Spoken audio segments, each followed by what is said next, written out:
Hello, Donna here. Welcome to my channel. The topic of this basic tutorial is the Skinner blend. I'm holding it in my hands. It is a very simple technique for creating a sheet of color that seamlessly grades from one to another. Now, it takes two to do a Skinner blend. That's the minimum, but you can do many colors. You're not limited to just two. For this basic tutorial, we will only be doing two colors, however. Now, the technique itself was introduced to the community by Judith Skinner, who is an artist, and I think she's a mathematician, because this is a beautiful, elegant exercise in applied mathematics, I think. So, it changed the face of polymer clay. After Judith introduced this, I think the very look of polymer clay completely changed, in cane work and flat work, in all ways. So her contribution to our medium really can't be underestimated. It's just huge. So let's begin. Pearl, I'm going to use pearl and blue. I've conditioned these clays, and I even softened them a bit with the clay softener. And this is approximately almost 2 ounces of clay, not quite.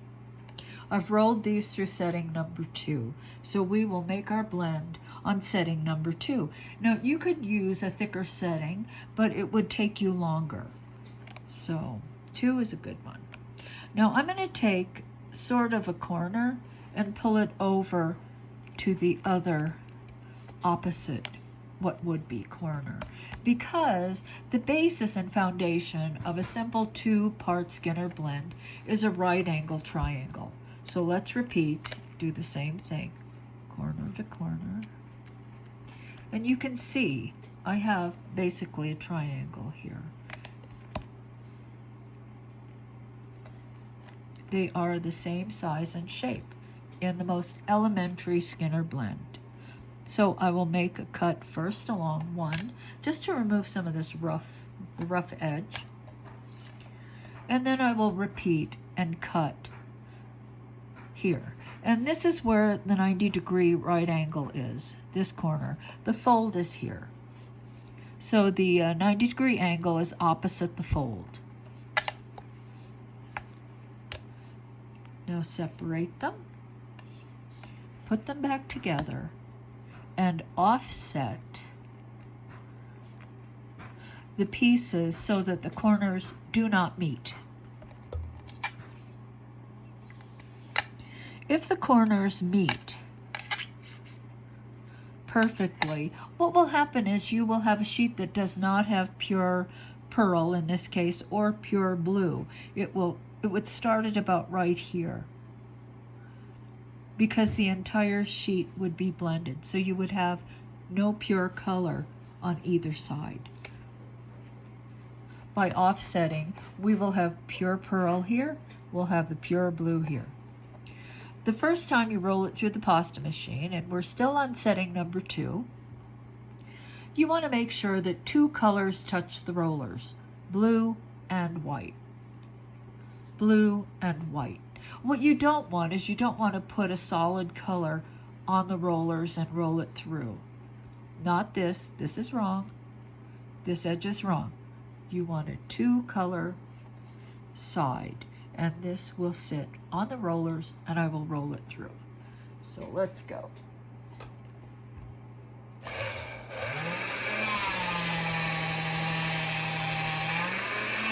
Okay, so there's the first. There is the first time through. All it did was make it longer. Now, every time after, you're going to fold exactly the same way. You're going to take and fold the same color, pearl on pearl, blue on blue, place the fold on the rollers, and roll through.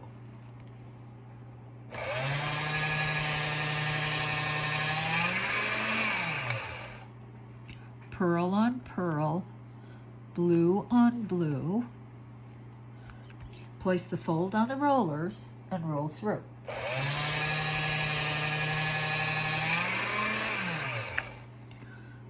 Pearl on pearl, blue on blue.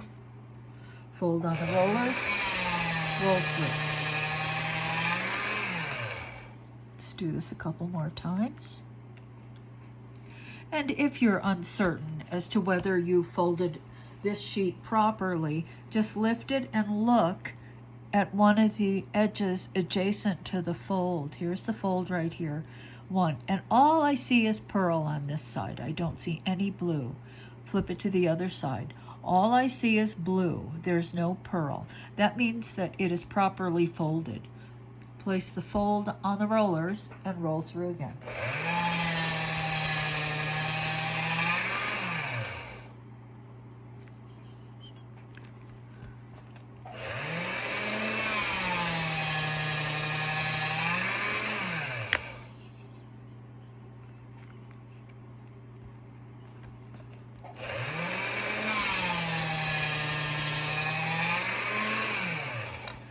Now, I don't know how many times I've rolled through, but clearly I'm going to have to continue this process of folding and rolling quite a few more times to get to this point. You can see the difference. So just be patient and keep folding and rolling, because there is no set number of times you're going to fold and roll.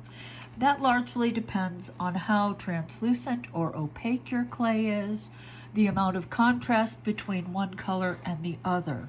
If there is no contrast, let's say this was orange and this was red, very little contrast, it would appear to blend much, much faster. Let's say that this was translucent and this was a translucent blue. Same thing. It would appear to blend much, much faster. That doesn't mean it has blended faster. It just looks like it. Okay. All right, just a few more times. And I think you've got the picture. Same color on same color, pearl on pearl, blue on blue, fold on the rollers and roll through. So I'm going to stop here. You can see it's already quite a bit better than it was before, but clearly I have more folding and rolling to do. One thing that does happen that I've noticed over the years is that in a situation where I have, let's say, white and blue, or pearl and blue, as is in this case, sometimes if I'm not careful, I lose the white or the pearl. That's why when you fold, make sure you really fold it well. Roll through. That you don't let yourself go off like this, all right? That you don't get sloppy about the way you fold the sheet.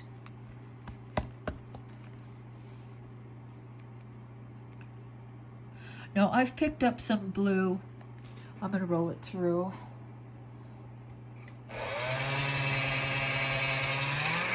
These things will happen.